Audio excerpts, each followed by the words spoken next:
6 minus 7 gives us minus 1, and 1 more 6 minus 7 gives us 1 more minus 1.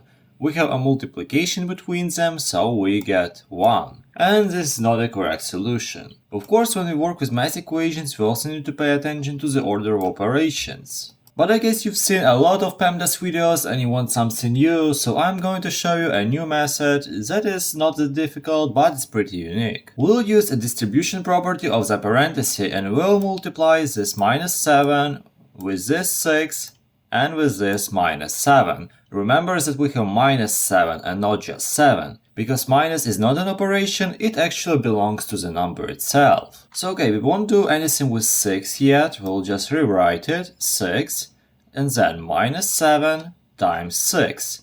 This will give us minus 42. Okay, and then we get minus 7 times minus 7. Minus and minus gives us plus, so we'll get plus 49. Okay, pretty simple so far. Wait, if you like the explanation so far, please consider subscribing. Thank you. And now we only get subtractions and addition. But in reality, if you watch my channel for a bit, you know that I treat every subtraction as an addition. So just imagine that we have parentheses here, and we have an addition between them.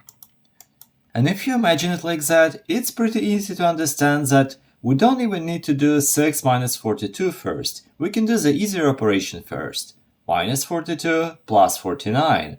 And this will just give us 7. It's pretty easy to calculate. You can even switch places of them and you'll get 49 minus 42. And it's even easier like that, it's just 7 again. But here you get 6 and plus 7. 6 plus 7 gives us 13. And 13 is the final solution. And if you want to apply this rule to another problems, I suggest you watching this one. It might be a little bit more difficult, but I'm pretty sure that you'll solve it easily. But for now, have a nice day.